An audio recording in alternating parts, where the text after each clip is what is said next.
नमस्ते बच्चों अभी हमने पार्ट 2 में आपको हमने बताया। आज का हमारा टॉपिक है घरेलू वस्तुएं। तो बच्चों आप लोगों ने देखा होगा ना, वस्तुएं यानी घरेलू वस्तुएं जो हम घर में उपयोग करते हैं उसे हम घरेलू वस्तु कहते हैं ना। तो जैसे अभी आपने देखे हैं कि फर्नीचर हम बैठते हैं ना, सोफा सेट में बैठते हैं, चेयर में बैठते हैं ना, टेबल पर लिखते हैं, ये सब हमारी घरेलू वस्तुएं हैं। फिर आप रसोई घर में जाते हो तो पानी पीते हो, ग्लास हमारी क्या हो गई, घरेलू वस्तु हो गई है ना। फ्रिज में आप जूस रखते हो, आइस वाटर रख के पीते हो, तो ये हमारी घरेलू वस्तु हो गई है ना। तो जैसे बिजली का सामान हो गया बच्चों, तो बिजली के सामान में जैसे आपका इलेक्ट्रिक चूल्हा हो गया, फ्रिज हो गया, वॉशिंग मशीन। तो जो हम घर में जो उपयोग करते हैं, उपयोग में आने वाली वस्तुओं को हम घरेलू वस्तुएं कहते हैं।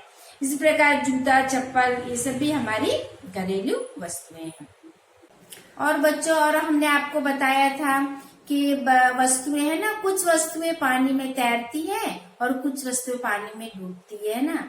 तो इसका भी हम प्रयोग द्वारा हम देखेंगे, चित्र के द्वारा माध्यम से देखेंगे कौन कौन सी वस्तुएं पानी में डूबती है और कौन सी वस्तु पानी में तैरती है, तो इसका क्या कारण है। तो चलो बच्चों अब हम वीडियो में देखेंगे। वीडियो देखने से पहले हमारे जीके चैनल स्कूल के यूट्यूब चैनल को सब्सक्राइब करिए। बच्चों अभी आपको हम चित्र में ये दिखा रहे हैं ना, ये देखो ये क्या है, आप कोई बता सकता है इसमें से? ये फर्नीचर आइटम है ना। फर्नीचर आइटम में ये क्या है? सोफा सेट है ना। तो आपको चित्र में यह क्या दिखाई दे रहा है? सोफा सेट है। तो फर्नीचर में हमें और भी क्या बना सकते हैं, जैसे टेबल हो गया, चेयर हो गया, कुर्सी हो गया ना।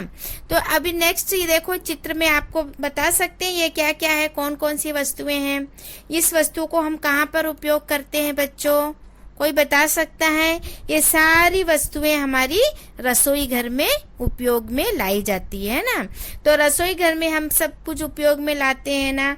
मिक्सी उपयोग में लाते हैं, चम्मच है ना। अब इसमें जो जो वस्तु है इसके नाम आप लोग लिखना। अभी नेक्स्ट देखो ये क्या है, आपको समझ में आ रहा है? चित्र में ये क्या दिखाई दे रहा है? ये कपड़े हैं। कपड़े से क्या है, इसमें क्या बनाया गया है? टवल है ना। तो कपड़े से बहुत कुछ है, जैसे टवल हो गया, शॉल हो गया, चादरें हो गई है ना, और अपने कपड़े जो हम पहनते हैं, तो ये सब कपड़े वाली वस्तु हो गई है।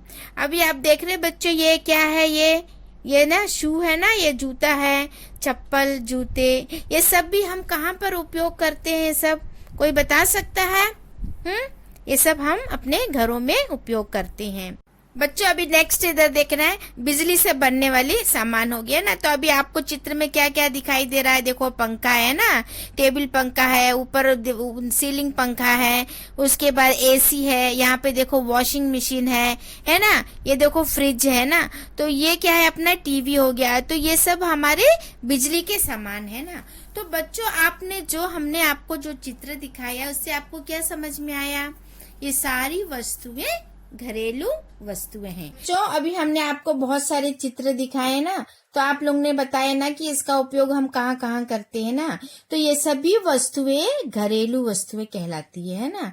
तो वस्तु जो घरों में स्थायी रूप से प्रयोग में लाई जाती है, स्थायी यानी बिल्कुल परमानेंट, हम उसका उपयोग करते हैं, उन्हें घरेलू वस्तु कहते हैं।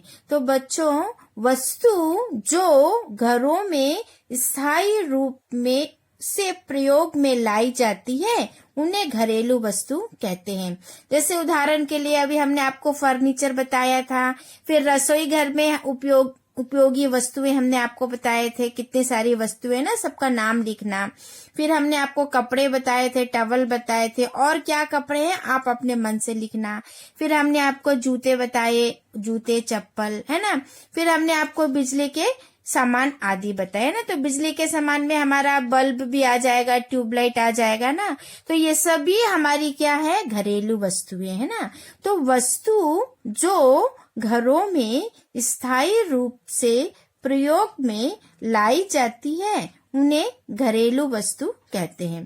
तो अगर कोई बच्चे आपसे प्रश्न पूछे कि घरेलू वस्तु के उदाहरण दो, तो आप क्या लिखोगे? फर्नीचर, रसोई घर में उपयोगी वस्तुएं, फिर कपड़े, जूते, चप्पल, बिजली के सामान आदि। इसके बाद बच्चों आधुनिक समय में उपयोग में लाई जाने वाली कुछ घरेलू सामान, जैसे अभी देखो, अभी हमारा नया जमाना आ गया है ना। अभी हम केक देखो ओवन में बनाते हैं, फ्रिज में हम अपनी सब्जियां और अपने भोज्य पदार्थों को रखते हैं ना। स्पीकर से क्या करते हैं? हम गाने सुनते हैं ना। और बिजली का चूल्हा, ये सब क्या है? हमारे आधुनिक समय में उपयोग में लाई जाने वाली वस्तुएं हैं। तो इसको भी हम क्या बोलते हैं? घरेलू वस्तु कहते हैं।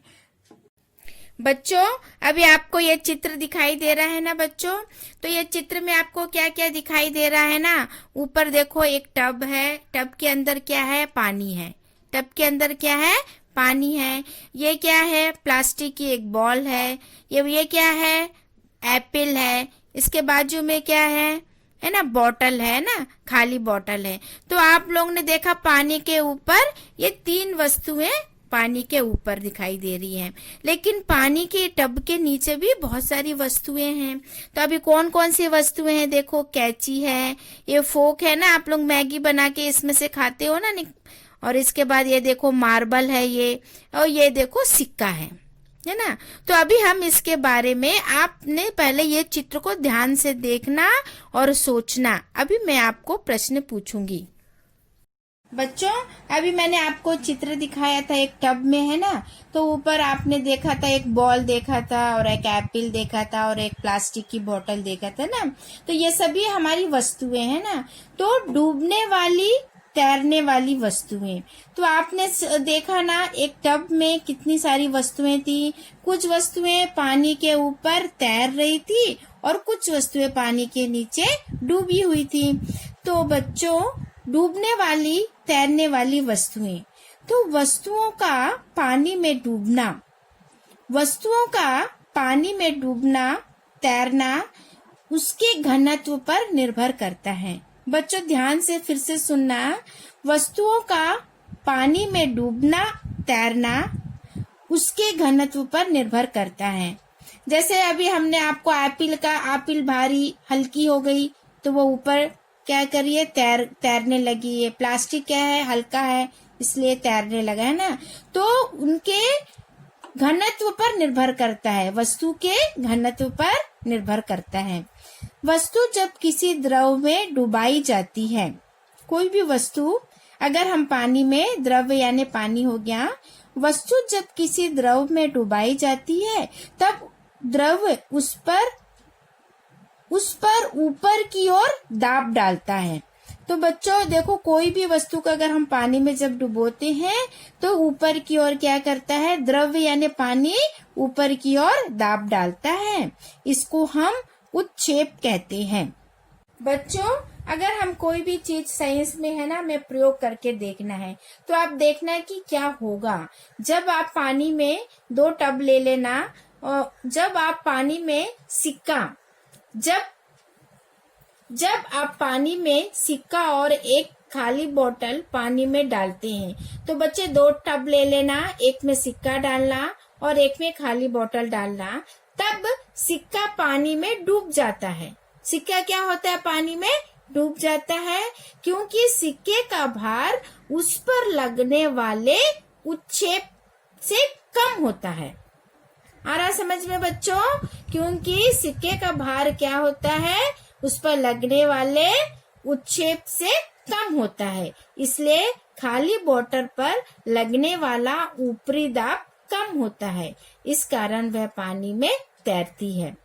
तो बच्चों ये आपको समझ में आया, कोई वस्तु पानी में क्यों डूबती है और पानी में क्यों तैरती है ना। तो जब आप पानी में सिक्का और एक खाली बोतल पानी में डालते हैं, तब सिक्का पानी में डूब जाता है, क्योंकि सिक्के का भार उस पर लगने वाले उत्क्षेप से कम होता है। इसलिए खाली बोतल पर लगने वाला ऊपरी दाब कम होता है, इस कारण वह पानी में तैरती है। तो बच्चों मैंने आपको एक चित्र बताया था इसके पहले, तो मैं आपको एक एक्टिविटी देती हूँ। तो हमारे पास बहुत सारी वस्तुएं हो गई हैं। इसके अलावा भी आपके पास कोई और दूसरी वस्तु है तो आप उसके द्वारा भी प्रयोग करके देख सकते हो। तो हमने वस्तु यहाँ पे दे दिया है, यहाँ पे वह तैरेगी या डूबेगी। तो हमने यहाँ पे सेव दे दिया है, सेव यानी एप्पल हो गया ना, एप्पल आप सभी जानते हैं। तो एप्पल तैरेगी या डूबेगी ये आप खुद करेंगे। कैची, सीजर, पानी में डूबेगी या तैरेगी। फिर चांदी का कांटा, संगमरमर, संगमरमर यानी मार्बल। फिर प्लास्टिक की गेंद है ना, प्लास्टिक की बॉल। तो बच्चों ये एक्टिविटी आप खुद करेंगे। अगर आपको नहीं समझ में आ रहा है तो आपके पास ये जितनी वस्तुएं हैं ना, तो आप इन वस्तुओं को पानी में डालकर फिर आप खुद सिद्ध करके देखना कि कौन सी तैरेगी और कौन सी डूबेगी। फिर आप इसमें लिखना।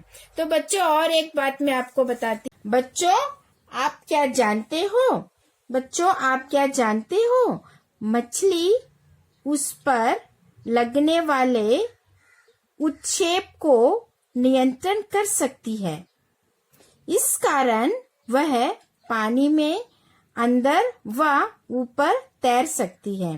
तो बच्चों आप लोगों ने देखा है ना, तो हमने आपको दो प्रकार की वस्तुएं बताई है, कुछ पानी में तैरती हैं और कुछ पानी में डूबती हैं। लेकिन मछली ऐसा नहीं है। मछली क्या है, किसके कारण, उत्क्षेप के कारण वह पानी के अंदर भी जाकर आ जाती है और ऊपर भी रहती है। तो ये मछली का कारण है। इसलिए मछली उस पर लगने वाले उत्क्षेप को नियंत्रण कर सकती है। इस कारण वह पानी के अंदर व ऊपर तैर सकती है। बच्चों अभी हमने आपको घरेलू वस्तुएं है ना, और उसके बाद डूबने वाली वस्तुएं और तैरने वाली वस्तुएं, हमने इस दोनों के बारे में आपको ज्ञान प्राप्त किया, इसका अध्ययन किया हमने।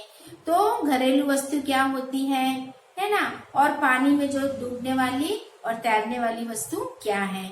तो हमने जो भी आपको बताया है वीडियो में देखकर उसको अच्छे से नोट्स में तैयार कर लेना। मैं हर बार आपको यही कहती हूँ कि एक नोट रेडी करके नोट्स बना लेना और उसमें पॉइंट्स वगैरह सब लिखना और अच्छे से बैठकर इसको पढ़ना है। आ रहा समझ में बच्चों? अगर ये आप अच्छे से समझ लोगे, लिख लोगे, तो आपका question answer fill in the blanks सभी आपको आसान हो जाएगा। बच्चों अगर आपको हमारा ये वीडियो पसंद आया तो आप लाइक करिए और शेयर करिए। Thank you.